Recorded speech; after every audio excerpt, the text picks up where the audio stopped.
supply.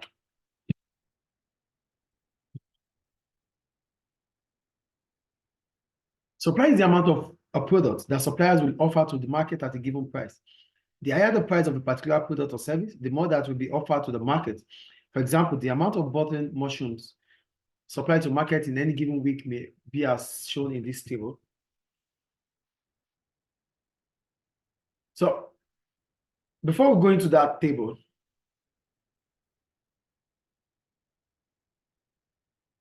so for me, supply is basically the amount of goods or services firms are willing to offer or produce or supply at a given price and time.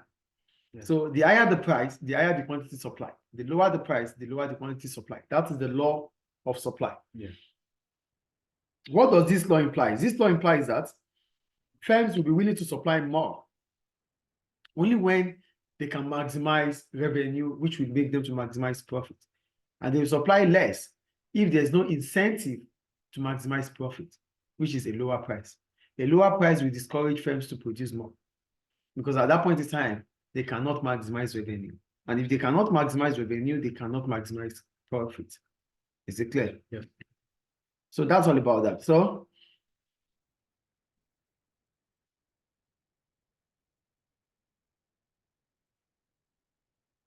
a change in price is a change in price. I'm going to the last paragraph before the table, before the schedule. Yeah. A change in price will cause a movement either up or down the supply curve. The curve will not change its position, assuming that all other factors remain the same. There are numbers of other factors that may affect supply other than price. Changes in this factor will cause all supply curve to shift. The supply curve will not move, will not change, or rather move up or down the supply curve, up or down along the curve if there's a change in price. But if it has to move, if it has to change, then there's going to be a shift, which will be as a result of a change in non-pricing factors. Yeah, I think it's clear. So movement is as a result of a change in price, which can be either an increase in price or a reduction in price. An increase in price will move the supply curve upward, while a fall in price will contrast the supply curve. That is, move it downward. Yeah. So we'll go on to other factors. Factors leading to a change in supply. The main determinant of supply is price. For most goods and services, when the market price rises, suppliers are willing to supply more. This is because they are likely to make more profit at higher prices. However, a number of other factors can lead to a change in supply. Changes in these factors, which are outlined below, will actually shift the supply curve. This is different from a price change, which results in a movement along the supply curve. So changes that will shift the supply curve are non-pricing factors. One of them are changes in the cost of production. When you talk about cost of production, we're talking about the amount spent in the cost of producing a product or making a product available for sale. So if the amount you have to spend to produce a product is increasing, yeah, that means your cost of production is increasing. As a result of that, you might not have that incentive to want to produce more. Yeah. So they said the supply of any product is influenced by the cost of production, such as wages, raw materials, energy, rent, and machinery. If production cost rise, sellers are likely to reduce supply.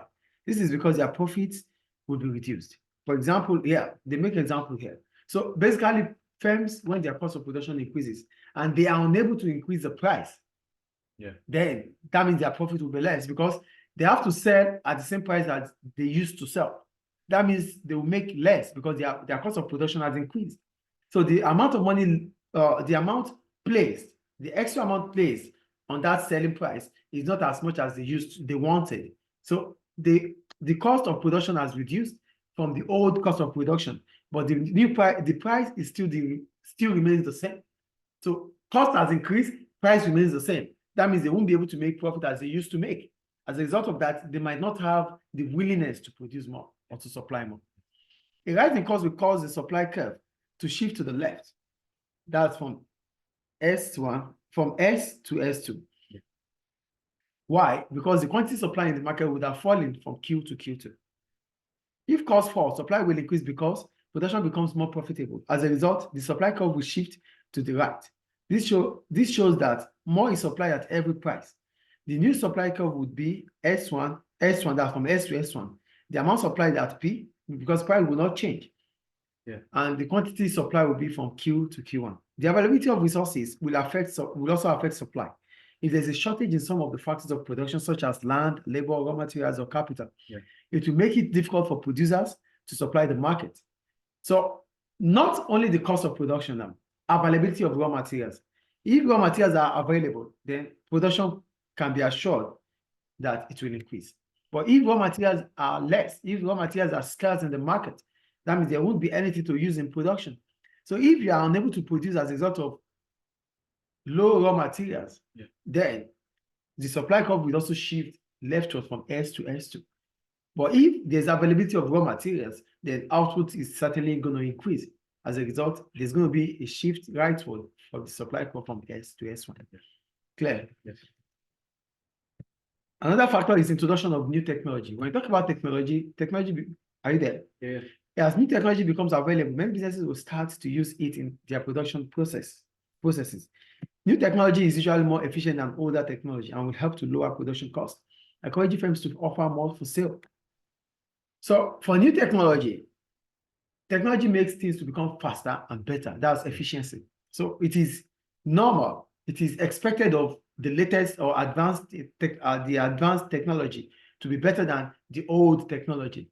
So if it is advanced, it means it's going to work better. As a result of that, firms are expected to reduce their cost, their waste, and to work more efficient as a result. So as a result of that, what happens to supply curve? Supply curve will shift rightward because there's efficiency as a result of advancement in technology. So new technology, advancement in technology will shift the supply curve rightward from S to S1, as the quantity supplied in the market would have increased from Q to Q1. Old technology would not do that. Yes. You think it's clear? We have the activity, which is for you to do. Then another factor, indirect tax. When I talk about indirect taxes, these are taxes imposed by government on spending. Taxes on spending is called indirect taxes. So like VAT and excise duties, such as those placed on petrol and tobacco, are examples of indirect taxes. Such taxes have an effect on supply. When they are imposed or increased, the supply curve will shift to the left from S to S2. This is because indirect taxes represent a cost to firms. If indirect taxes are reduced, the supply curve will shift to the right from S to S1. Firms are also spending. Firms will also buy. And if indirect taxes are increasing, it will affect things that firms do buy. As a result, it will increase the cost for firms. So increasing cost for firms will shift the supply curve leftward from S to S2. Do you understand? Yes. So that's the point there. And the fall or reduction in indirect taxes will definitely increase the supply curve, the quantity supply in the market, shifting the supply curve rightward from S to S1. That's about that. Then government subsidies. When we talk about subsidies, we're talking about financial help from government. Sometimes the government will give money to businesses in the form of grants. This is called a subsidy. Subsidies may be given to firms to try and encourage them to produce a particular product, for example. So for subsidies, I'm going to explain it. For subsidy, we're talking about financial help from government. This could come as a form of grant, where government will give money to businesses to encourage them to continue production. With the help of subsidy, firms' output is expected to increase. As a result, the supply curve will shift rightward from S to S1, leading to an increase in the quantity supply from Q to Q1. That's the point there. I think it's clear. Yes. Then external shocks. These are factors that are beyond the control of firms, and they have impact in the supply curve. Examples of external shocks are: one, world events. Global events have an impact on the supply of some products. For example, in recent years, some areas of the Middle East have experienced political instability. Example, Libya. Consequently, when the situation becomes hostile, supplies of oil are threatened, and the price rises. This is because a significant proportion of the global oil supply comes from this region. In 2008, the global financial crisis led to a credit crunch. This meant that many firms were unable to borrow the money they needed to trade and invest for the future. As a result, some businesses collapsed, and others were unable to grow. world events such as economic decline or recession or global crunch or civil unrest or war. Yeah. So these things would hamper supply because firms would not be able to supply, would not be able to produce. And if they are unable to produce, you shouldn't be expecting them to supply. So that is the point about here. So political instability, war, global crunch, recession, all these things will affect supply because it will hamper the production of goods and services. Yeah. Is it clear? Yeah. Now go to weather. The supply of agriculture, this is basically for agriculture. If the weather condition is favorable, I'm just going to explain. If the weather condition is favorable, agricultural products would increase. The production of agricultural the production of agricultural products would increase, making it possible to increase the supply of agricultural products. But if the weather is not favorable, like maybe there's climatic condition, like there is disaster like tsunami, like earthquake, like flood, these things will disrupt agricultural products. As a result, the supply curve will shift leftward. Is it clear? Yes. Then government economic policies can have an impact on the supply. For example, if central banks increase interest rates in order to meet government inflation targets, this could increase business costs for firms with debt. Borrowing to invest might also be discouraged. Government laws can have an impact on supply. For example, if the government passes laws to make a particular market more competitive, then supply in the market is likely to increase as new entrants join the market. For government can come up with different economic policies, like interest rate, for example. Here, government might use interest rate to reduce inflation rates. As a result of that, the cost of borrowing starts increasing for firms. Firms will not want to borrow. And if they do borrow, it will mean an increase in cost for them, shifting the supply curve leftward. So they are discouraged to borrow anyway. They are discouraged to borrow. As a result of that, output will fall in the economy because there's not going to be investment in the economy. And if there's no investment in the economy, then there won't be output in such economy. So supply curve is expected to shift leftward. Government can come up with laws, regulations, and these things can also have impacts. Example they make is competition laws. Government can come up with laws that will encourage competitiveness in the market.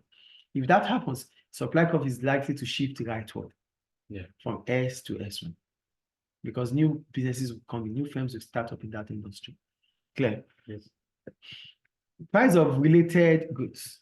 In some markets, supply can be affected by price changes of related goods. For example, if a farmer producing mainly potatoes sees the price of carrots and cabbage are rising in the marketplace, the reason might be to grow more carrots and cabbage next season instead of potatoes. As a consequence, the supply of potatoes could fall. So the price of other goods. So if firms